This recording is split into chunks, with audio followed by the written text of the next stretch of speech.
Well, hi, Cyndy. This is Sarah here from Sacred Hi, Stream. Sarah. Hi, from Sacred Stream Sanctuary in Landenberg. And Cyndy is in Southern Pines, North Carolina. But we're in our virtual chat room here with this beautiful fireplace. And we're doing our inaugural YouTube conversation, Fireside Chat. So, Cyndy and I are friends, and I've been Cyndy's student also for a few years in her shamanic drumming and other kinds of teachings. And I wanted to ask Cyndy some questions about the work that she's doing to share with all of you. Especially today, we're going to talk a little bit about this wonderful program that Cyndy began a few years ago called the Circle of Stones. So that's our topic for today. So, Cyndy, dear, please tell us what is the Circle of Stones and how it Mm, started, how you created it, and its evolution till now. mm. Thank you, Sarah. What a lovely thing we're doing here, just like this little chat to share with the world. So, I have been studying Sun Bear's medicine wheel for about 30 years, actually, and doing, monthly circles. It kind of tapped in briefly, just monthly, little couple of hours to the energies of that medicine wheel. And in 2016, there was a happening, a moment in history when I felt that I felt coming truly some sense of separation and lack of unity. And when that happened in November of 2016, I woke up the next day and thought, I can no longer ignore these urgings to take this wheel deeper, to offer a deeper experience. Because in the middle of the medicine wheel, when we are sitting in that symbology, and it's a tool for understanding ourselves and for understanding our place in the world, but when we're in the middle of it, we are in a place of unity and togetherness. And differences are not as important as our similarities. And that's what I wanted to bring to the world. Mm. This opportunity to sit in circle in a place of sharing and unity. And so in December, I started the first Circle of Stones. And it's a it's a huge piece of my heart to bring that in this shamanic way.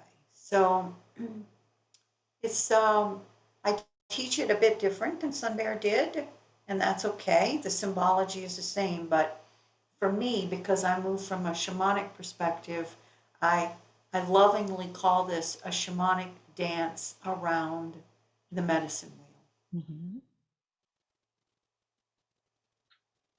Great. So, Cindy, how is this Circle of Stones structured? How does it work? Well, folks, the circle opens in March and September. So those are new circles. They're 1 year circles that open on those particular months because of the energy of the wheel at those particular times of the year. So the medicine wheel is an annual. Um, you circle around it in a 1 year period of time. Okay. The way I teach it, there are Okay. 4 seasons. The wheel encompasses 4 seasons, Mhm. and so we commit to a year to actually experience all 4 of those seasons. And what does it mean to sit in the energy of what is actually happening on the natural in the natural world, and how can we bring that energy Mm. into our being? And so a whole year is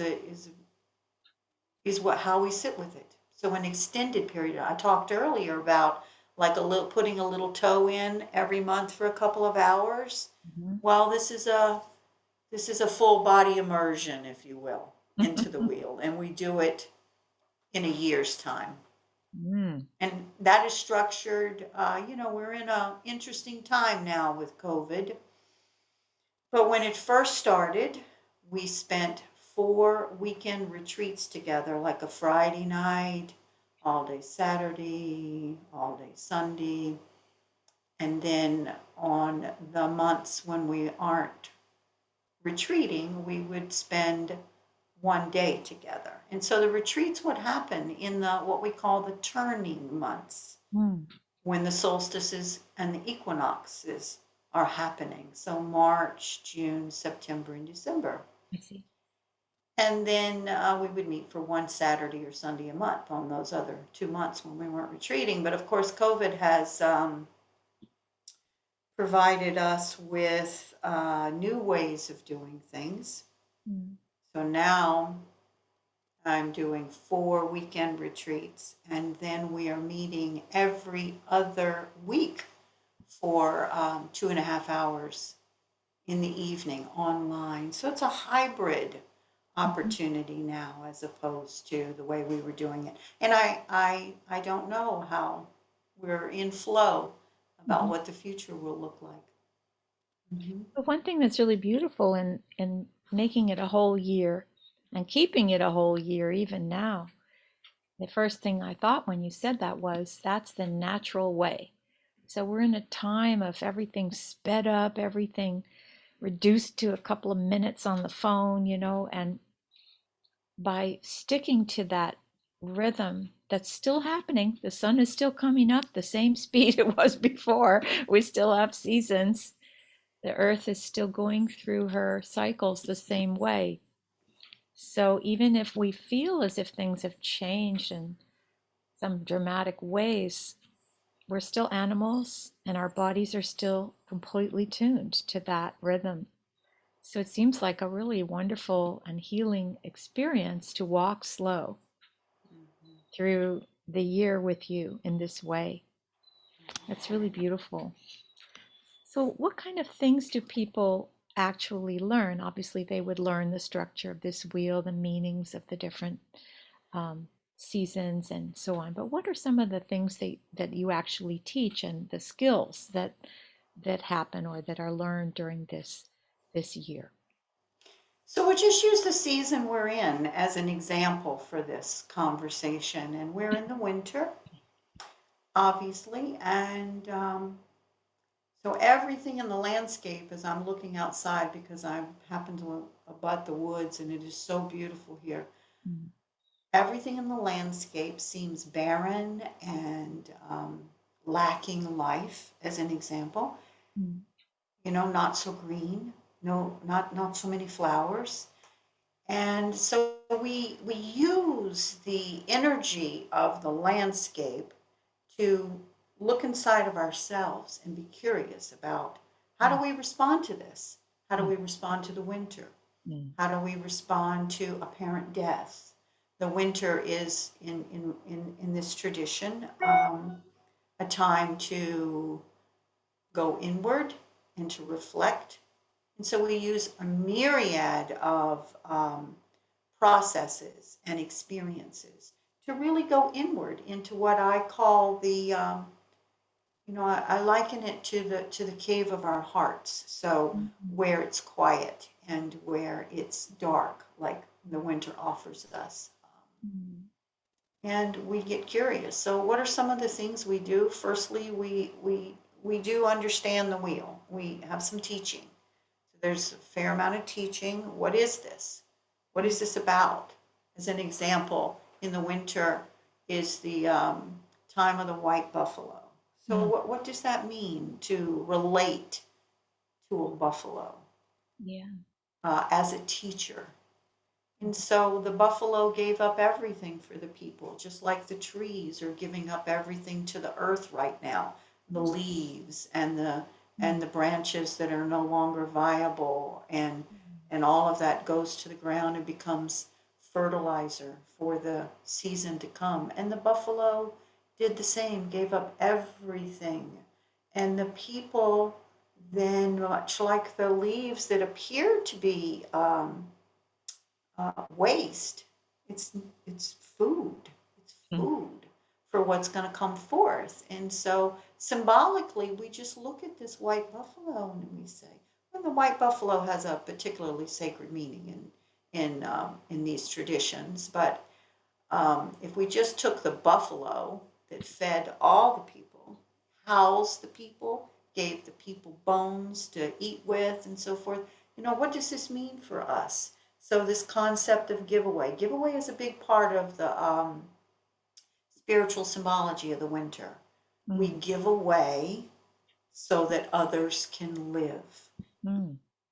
And we we'd be curious about that in the winter with our experiences and our processes. And there are three spiritual teachings in the winter, and they are cleansing, letting go, renewal, bringing in, purity, to be as pure as we can in this moment because we are always evolving. The winter's going to come around again next year, and we're going to get to do the same process again.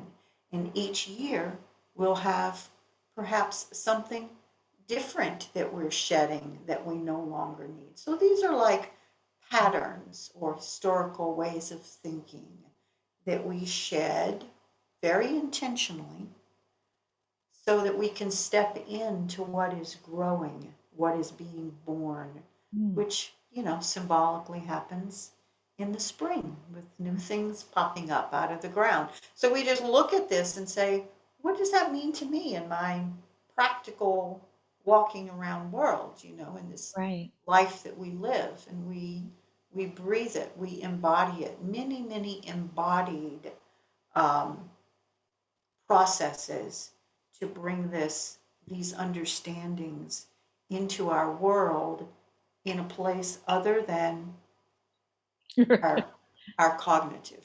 We embody these teachings, and therefore they live in a deeper place inside of us. And we do this dance year. I'll teach you in a year, and then next year you'll do it on your own. You'll remember these concepts and these understandings about the winter. The winter is also a place where we acknowledge and honor our ancestors. Mhm.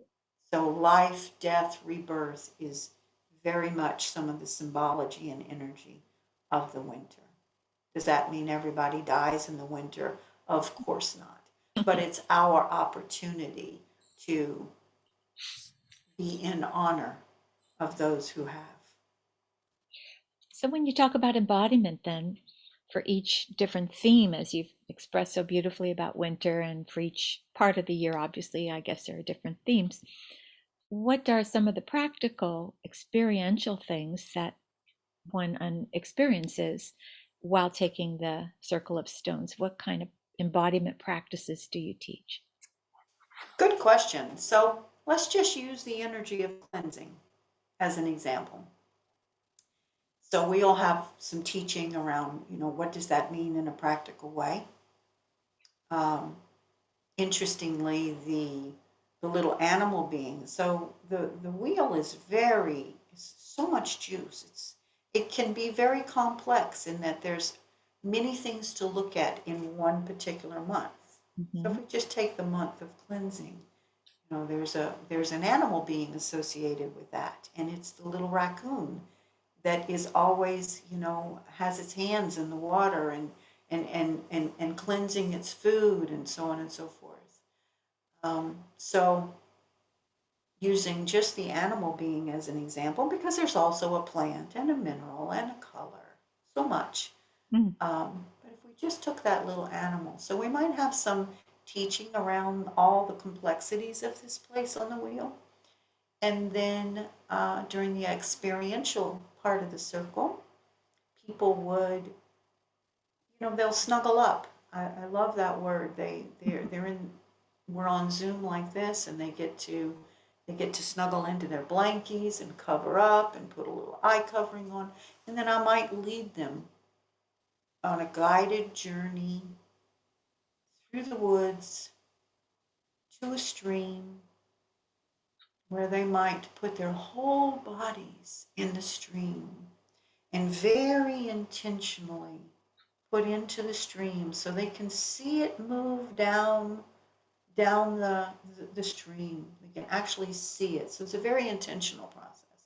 So as an example, I might say I'm going to let go of excess sugar in my diet, in my body, because the winter is also the physical realm, the realm of the earth, which is also our bodies. I see. So I might get in the stream and just imagine all that excess sugar in my life Flowing flowing down. down the stream, you know. So there's an example of how we might embody the concept of cleansing. So it sounds as if these meditations or journeying are an important part of the work. So for those people that are not clear on the difference, I think most people know about meditations, guided meditations, where you close your eyes and somebody tells you to imagine something. But what other types of modalities are included in the concept of journeying? And I think you use music, you use some other modalities besides your voice to help people to experience deeper. What kind of things do you do? Very good question, because of course there's always something deeper. It's some folks find it easier to follow words, and so in their mind's eye, they just follow my words into that place by the stream, as an example. Right. There is a deeper process, and that is the shamanic journey process, which I is see. kind of where I live, what I love and what I teach. Why? Because it profoundly changed my own life. Mm. I came to this path through a place of illness. It was one of those initiatory places where I was fairly ill, Mm. and the medical world was not serving me totally, and I needed to find another way. And I used these processes to change the path that my body was going down Mm.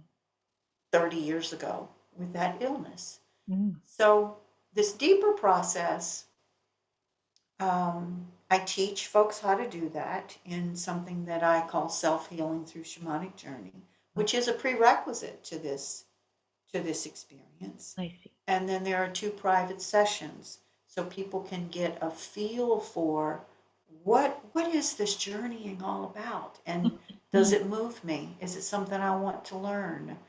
And then they come into the apprenticeship ready to not only follow the sound of my voice, but to do a journey on their own.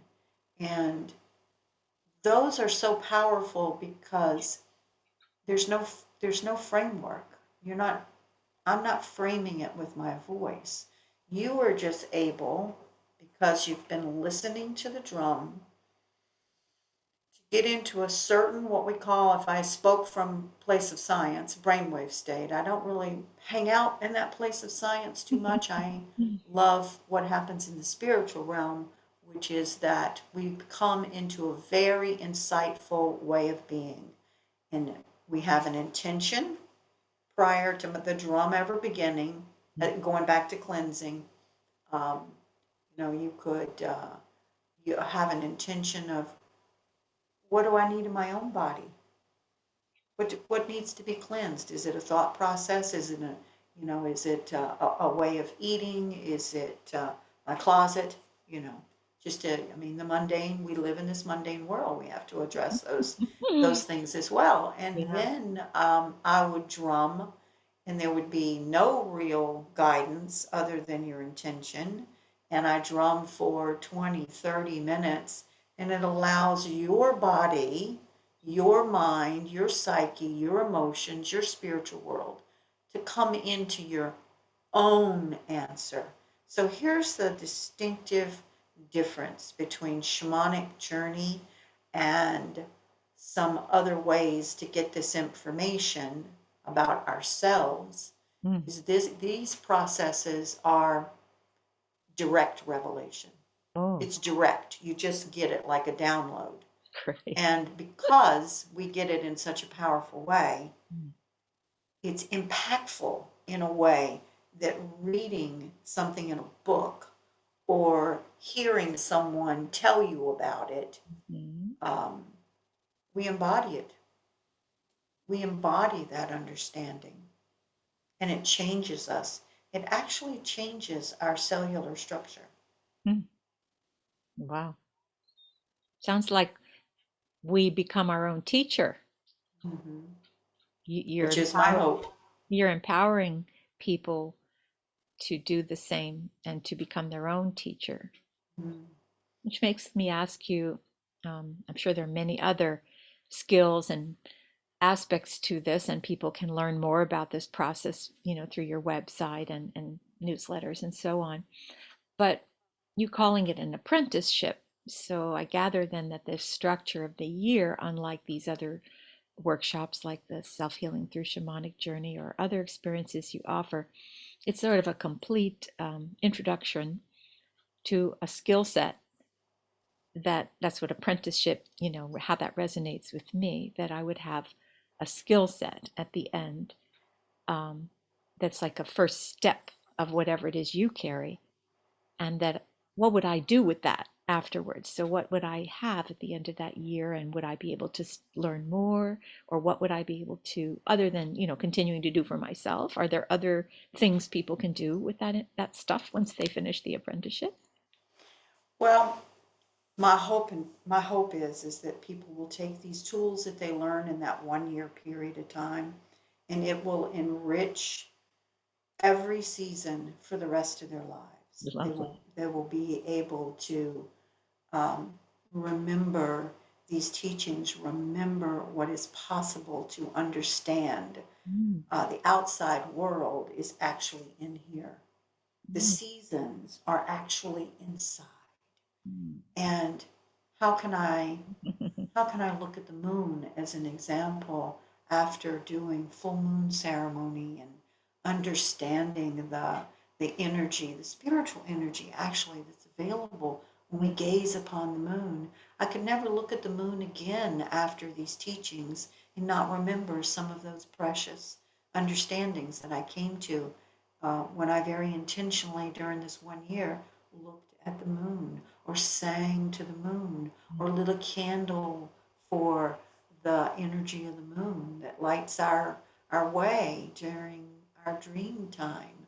So my hope is that people will carry this and that now that the end of the year they know how to do their own journey work. They know how to pick up their drum and play their drum and journey for themselves. And then somewhere along the way, after a few years, and this is how teaching happens. It's actually the circle that inspires the next step. And the circle began to say, I want to bring this to others. Mm. I want to bring this to others. And so I developed a second year Okay. of this apprenticeship. And in that year, I actually teach folks how to journey for another person. So, what would that look like? I can pick up my drum. People can say, I have a question, and I can drum and try to discover that question, the answer to that question for them. Mm. That's particularly helpful when people are stressed or they're ill. They Mhm. need somebody to help them sometimes Right. to um, to help them. So in that second year, I teach folks how to journey for someone else. Lovely. And then I teach them the concepts of sound healing. What does it mean to pick up a Tibetan bowl and play that bowl? And what does the body feel like when it is receiving that Mhm. beautiful tone from that Tibetan bowl? And Mm. how do we know which bowl to pick up for our person who's on our table? Mm. And then I teach folks how to create ceremony, because for me, everything I do comes from a place of ceremony. It comes from a place of deep intention and deep connection. And then the second year culminates in me teaching folks how to do a soul retrieval ceremony. And there's a great deal of ethics throughout this year, a great deal of supervision, a lot of feedback, a lot of practice time with other folks in the circle. Mm-hmm. And at the end, I feel really good about gets what blooms within each of these people that they can take to others.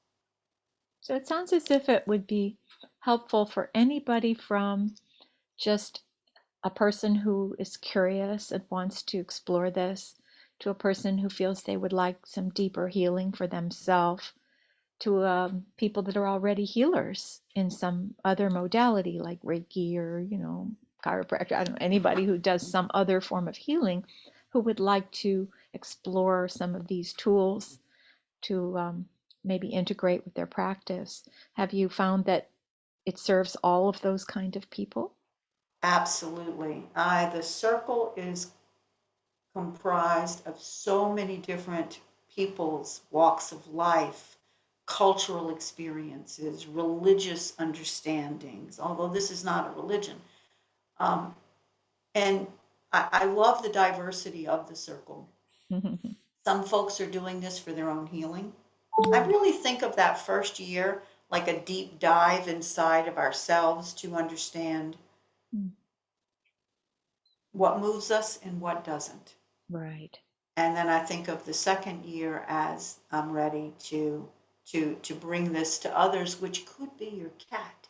It doesn't Right. have to be that we're going to hang a shingle and go into business. Right. But how do we bring this to our families? How do we sit in our little room with our drum and drum love for the world? Mm. So, but I get really excited when the scientists show up, when the medical doctors show up in the circle, and they are looking for a bridge between science and spirit. Mm. It's very exciting. I notice that a lot of social workers and people in the healing community show up for these other types of modalities and ways to connect, simply to connect.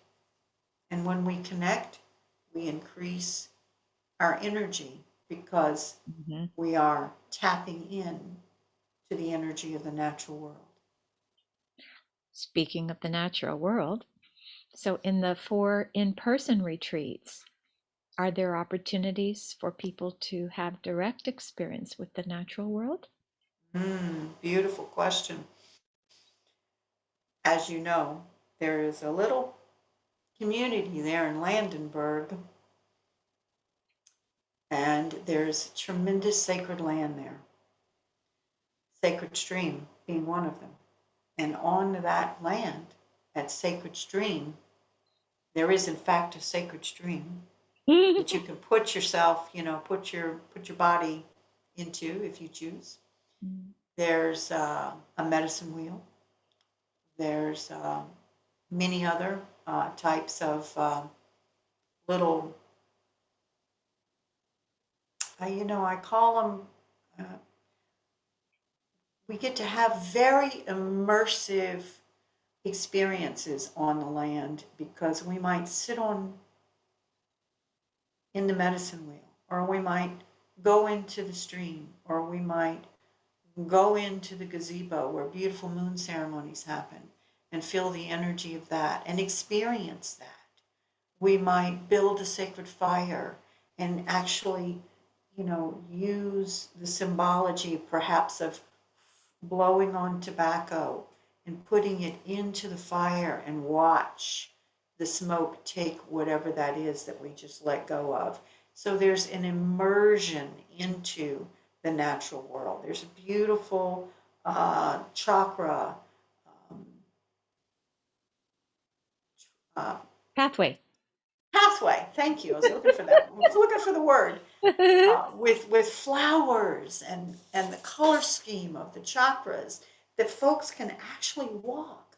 They can sit on big grandmother stone or grandfather stone and meditate. So bringing our bodies into the teaching. It's beautiful. Wow, sounds just great. Well, thanks, Cyndy, for spending time explaining all this and giving a taste. And even though we're finding that we're having this weird phase shift thing with objects, I would like to invite you to just drum us out. Give us just like a minute of drum to seal the conversation. We tried this before we started recording, and as you see, Cyndy's kind of like coming in and out of this dimension here, but I think it's sort of appropriate. She's going in and out of the shamanic realm there. That's right. That's right. So just So when give, I pick up my drum, I always put my hand in the middle of the drum and I just invite the energy of this drum into our experience. This happens to be a very important medicine drum for me, and I have all kinds of relationship with the resonance and with the materials that this drum is made from. So I put my hand on there in honor, and I invite from the drum the tone like a healing resonance that the drum just gives us. And this, of course, is the heartbeat. And I invite us into our hearts to give thanks for this time that we've spent together, for the words that we've shared, for the understandings, perhaps, that the ones listening have come to. I give thanks to the medicine wheel for teaching me so I can teach you. And I give thanks to all of my teachers who've come before, for this is how this work happens, through a lineage. Those that came before, we honor. I honor you, Sarah, as the keeper of that beautiful sacred stream sanctuary where others can come and feel the land.